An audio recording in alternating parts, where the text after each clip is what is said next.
Olá, bem-vindos a este módulo 4 e neste módulo 4 vamos falar sobre a alocação dinâmica de memória. Então, só para relembrar os ponteiros, não é? O ponteiro, então, já sabemos que ele é um tipo especial de dados e que armazena o endereço de uma variável. Portanto, e temos então um operador I comercial que recupera o endereço de uma variável e o operador asterisco que acede ao conteúdo apontado. Portanto, temos aqui exemplos, desculpem lá, temos aqui então exemplos de variáveis e temos um ponteiro a apontar para a variável número e depois para imprimirmos o conteúdo da variável número utilizamos então o asterisco P de ponteiro. E então, os ponteiros, então, como vimos, guardam então os endereços de variáveis existentes, que é o que temos visto até agora. Portanto, eles estavam a apontar por variáveis que eram criadas pelo utilizador e que alocavam uma memória. Portanto, nós para acedermos a estas variáveis podemos aceder da forma normal ou então vimos que também podemos aceder através dos ponteiros. Portanto, os ponteiros é então uma segunda forma de acedermos a estas variáveis. Agora, vamos ver neste módulo que o verdadeiro poder dos ponteiros é apontar para a memória não rotulada, ou seja, que não está alocada por variáveis que o utilizador criou. Portanto, o que é uma memória portanto, o que é uma memória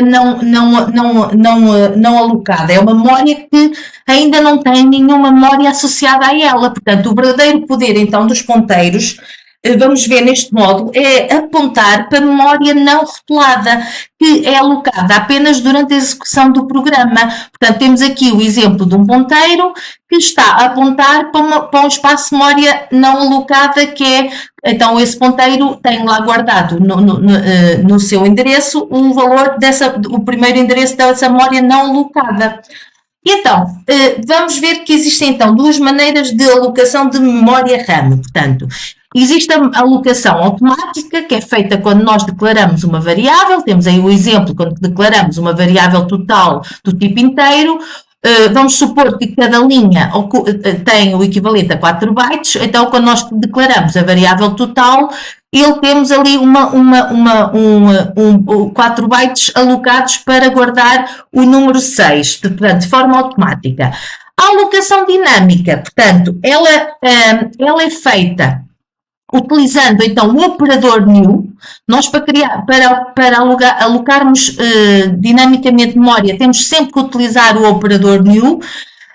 Temos que guardar o endereço dessa memória num ponteiro, portanto, é a única maneira que nós temos de aceder a essa memória dinâmica é utilizando ponteiros.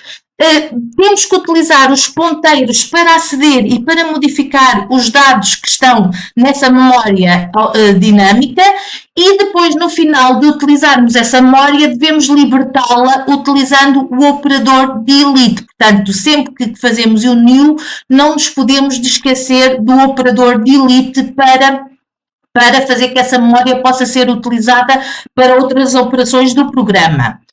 Portanto, então temos aqui como nós alocamos memória dinâmica, portanto, temos então, vamos criar um ponteiro para inteiros, portanto, utilizamos o asterisco pi, portanto, temos pi, que é um ponteiro para inteiros, e depois utilizamos então o operador new int, ou seja, vamos indicar que estamos a criar um ponteiro, estamos a criar um ponteiro que vai apontar para um endereço de memória onde que vai guardar um inteiro. Portanto, o que é que nós temos aqui? Temos então, aqui este exemplo deste programa, temos então o nosso ponteiro pi que vai então guardar, estamos a alocar uma memória para guardarmos um inteiro, portanto, nós temos então, suponham que o nosso pi, que vai receber depois o valor de 1001, está a apontar então para o endereço de memória 0xCB20, não é? Que são, vamos supor que cada linha ocupa 4 bytes, e temos o nosso ponteiro que guarda então o endereço onde está guardado o 1001. Portanto, então, nós temos então o valor inteiro que é o asterisco pi, que é o 1001, e a localização, que é 0xCB20. Portanto, está guardada então no nosso ponteiro. Portanto, nós para acedermos a essa memória, memória dinâmica, temos então que utilizar ponteiros. A seguir podemos então declarar também um ponteiro para um valor double, portanto, parem, o ponteiro, qualquer ponteiro só ocupa, na verdade, 4 bytes, portanto, apesar do PD ser um ponteiro para double, o ponteiro só ocupa uma linha, portanto, os 4 bytes. No entanto, o conteúdo do ponteiro, da variável apontada pelo ponteiro, em vez de alocar 4 bytes, como fizemos para o inteiro, neste caso vai alocar 8 bytes porque temos um double.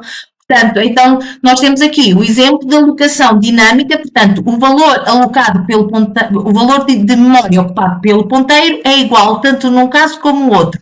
Agora, o conteúdo, a quantidade de memória alocada depende do tipo de dados que nós queremos guardar nessa memória dinâmica. Portanto, podemos ver isso utilizando o size of e veem que o size do valor apontado por PD não vai ser 4 bytes, mas sim 8. Porquê? Porque temos um double. Portanto, a quantidade de memória que é alocada vai sempre depender do tipo de variável que nós queremos guardar nessa memória.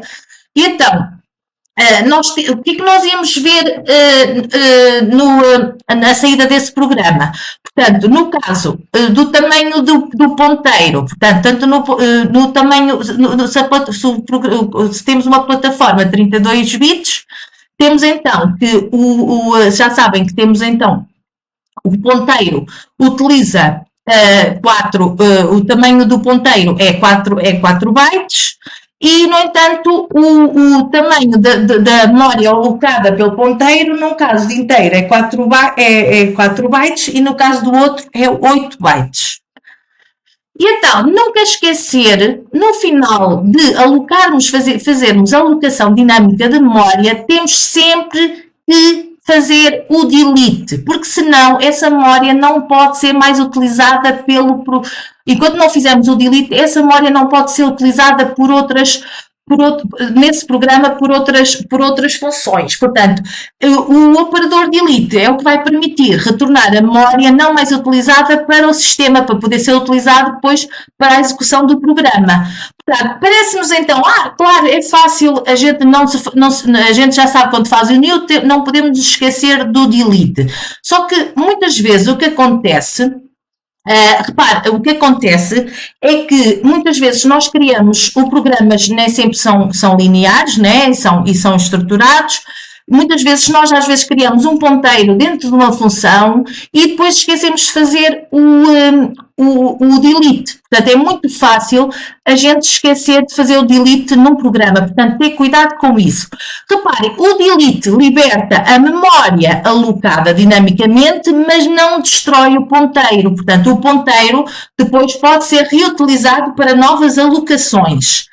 Portanto, então, não esquecer então que o new deve ser sempre balanceado com um delete, caso contrário, podemos ter então o que é um vazamento de memória. Reparem, temos aqui o exemplo em que nós nos esquecemos de um delete e essa memória continua a ser utilizada pelo programa, mas, no entanto, o ponteiro já passou a ser utilizado por outra memória dinâmica e já não existe maneira de nós já não temos o endereço guardado em lado nenhum dessa memória que foi criada dinamicamente. E então o que é que vai acontecer? Vamos ter o que chamamos de vazamento de memória, ou seja, vamos perder o endereço da memória alocada, não é? Porque esse ponteiro neste momento já está apontado para outro local e já não consigo aceder à memória que aloquei dinamicamente, pois já não tenho o seu endereço guardado em lado nenhum.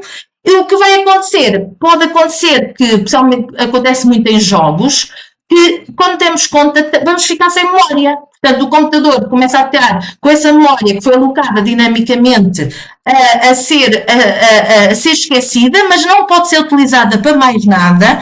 e essa memória fica perdida. E o que pode acontecer é um crash mesmo do nosso sistema. Portanto, é muito fácil esquecer o delete. Vejam aí, dentro de uma função, não é? Temos aqui o exemplo de uma chamada de uma função, em que se esquece um delete e essa memória fica perdida. Portanto, ter cuidado com isso, nunca esquecer de fazer o delete quando fazemos a alocação dinâmica de memória.